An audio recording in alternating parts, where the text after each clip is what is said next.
कैसे बहन बनी कातिल, प्रेमी से कराया भाई का कत्ल। वाकई इश्क में सब जायज है।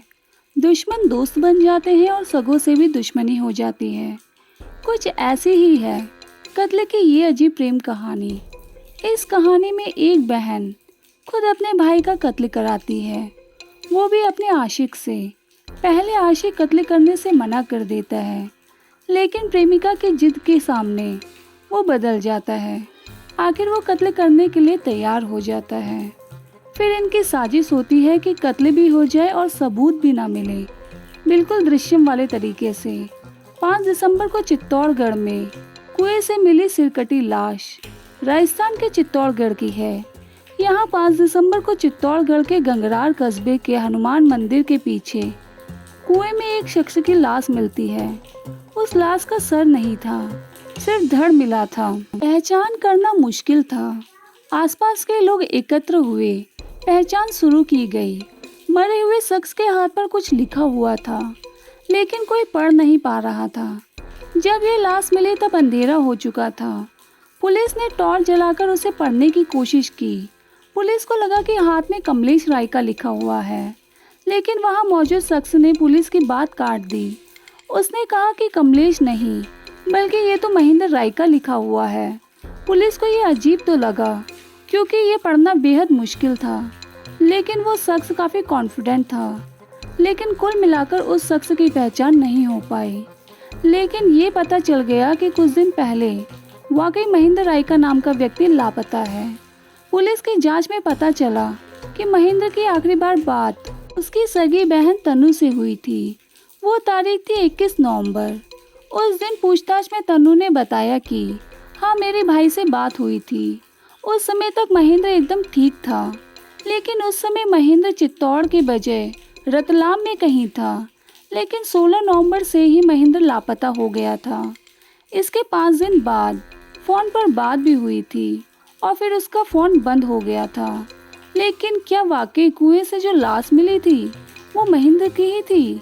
ये अभी स्पष्ट नहीं हुआ था। ऐसा इस वजह से भी था क्योंकि परिवार के लोग सोच रहे थे कि अक्सर उसका फ़ोन बंद हो जाता था। इसके अलावा तनु ने यह भी बताया था कि भाई से आखिरी बार बात हुई थी तो वो ठीक था, इसलिए परिवार को उम्मीद थी कि कुछ दिन बाद वो लौट आएगा। लेकिन लाश मिलने के अगले दिन ही यानी 6 दिसंबर को उसके कुएं से छानबीन करना शुरू कर दी गई। लेकिन छानबीन के दौरान उन्हें कटा हुआ सर मिला था।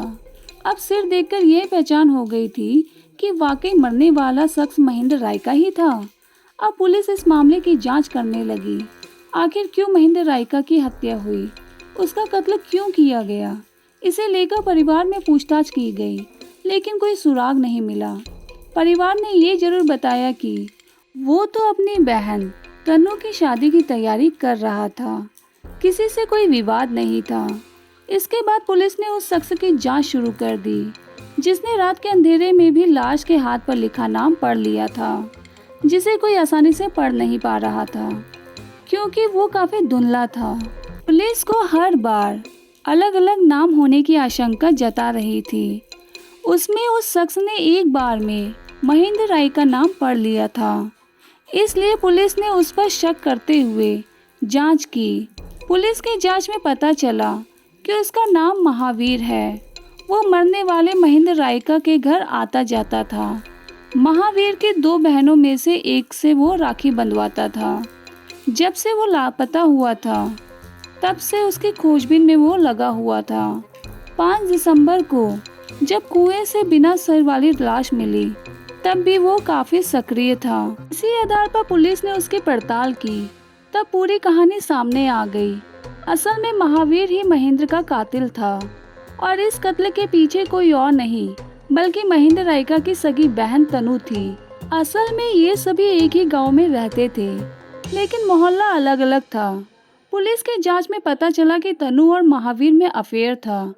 असल में पिछले कई सालों से महावीर का तनु के घर आना जाना था। तनु की छोटी बहन को आरोपी महावीर बहन मानता था और राखी बंधवाता था। पिछले 3 साल से तनु और महावीर के बीच प्यार चल रहा था। कुछ महीने पहले ही तनु के भाई महेंद्र को इस बारे में शक हुआ क्योंकि महावीर अक्सर उसके घर आता जाता रहता था। इसलिए महेंद्र अब जल्द से जल्द तनु की शादी करना चाहता था। उसकी सगाई करने के लिए एक लड़के से रिश्ता भी तय कर दिया था। तब तनु इस शादी से मना कर रही थी, लेकिन भाई महेंद्र जिद पर अड़ा था। इसलिए तनु नाराज हो गई। उसने इस बारे में अपने प्रेमी महावीर को बताई। बहन तनु ने प्रेमी से साफ कहा कि अब महेंद्र को रास्ते से हटाने के लिए उसकी हत्या करनी होगी, लेकिन महावीर तैयार नहीं था। वो इसके लिए बार बार मना कर रहा था। उसे लगता था कि वो उसके भाई को समझाएगा तो वो मान जाएगा, लेकिन तनु इस जिद पर अड़ गई थी कि अब कुछ नहीं हो सकता, महेंद्र को मारना ही होगा। ऐसा नहीं किया तो हमारा प्यार खत्म हो जाएगा। आखिरकार प्रेमिका की जिद के आगे महावीर कत्ल करने के लिए तैयार हो गया। इस साजिश के तहत ये हुआ कि तनु और उसकी बहन जैसे अपने गांव आना था।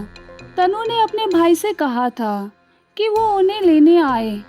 इस बारे में उसने अपने प्रेमी महावीर को भी बता दिया था। इसके बाद रास्ते में एक कॉमन दोस्त के जरिए महावीर ने महेंद्र से मुलाकात की। इसके बाद उसे गांजा पिलाने का बहाना किया। गांजे में पहले से ही कुछ नशीली वस्तुएं मिलाई हुई थी, जिसे पीकर महेंद्र बेहोशी की हालत में चला गया। इसके बाद उसका गला दबाकर उसकी हत्या कर दी गई। मर्डर के बाद लाश कहाँ फेंके और ऐसा क्या करे कि पुलिस को कोई सुराग भी ना मिले। इसलिए महावीर ने दृश्यम पार्ट 1 देखी, क्योंकि उसे पता था कि फिल्म में एक्टर के परिवार के खिलाफ कोई सुराग नहीं मिला था। इसलिए उसने फिल्म देखी और फिर उसकी लाश के 2 टुकड़े कर गांव से दूर वाले एक कुएं में फेंक दिया था। लाश फेंकने के बाद 5 दिनों तक घर पर आरोपी नॉर्मल तरीके से रह रहा था।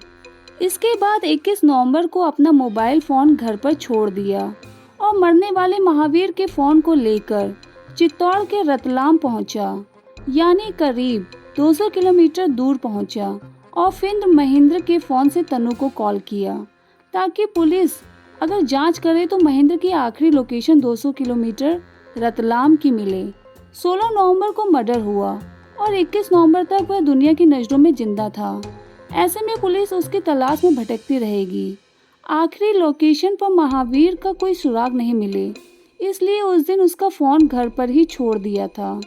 इसके बजाय महेंद्र के फ़ोन को लेकर आरोपी महावीर चित्तौड़ के रतलाम में गया था ताकि उसकी सही लोकेशन से सुराग नहीं मिल सके। लेकिन महेंद्र का कातिल महावीर आखिर पकड़ा ही गया। कातिल के पकड़े जाने पर यह समझ गया कि आखिर जिस शख्स की 16 नवंबर को हत्या हो गई थी वो 21 नवंबर यानी 5 दिनों तक कैसे 200 किलोमीटर तक सफ़र किया, मरने वाले ने कैसे तनु को कॉल किया था। इन सब बातों से पर्दाफाश हो चुका था। इस बारे में पुलिस का कहना है कि आरोपी महावीर और उसके प्रेमिका तनु को गिरफ्तार किया गया। इनके साथ एक नाबालिग को हिरासत में लेकर उसे बाल सुधार गृह भेजा गया। पुलिस ने ये भी माना कि आरोपी तनु और महावीर ने खतरनाक साजिश की थी। अगर पुलिस महेंद्र की तलाश करती तो आखिरी लोकेशन रतलाम मिलती और केस का खुलासा करना मुश्किल था। लेकिन जब कुएं से लाश मिली तो पुलिस आरोपी पर शक नहीं करे। यही सोचकर महावीर ने बिना झिझक के उसके हाथ पर लिखे नाम को पढ़कर महेंद्र राय का बता दिया था।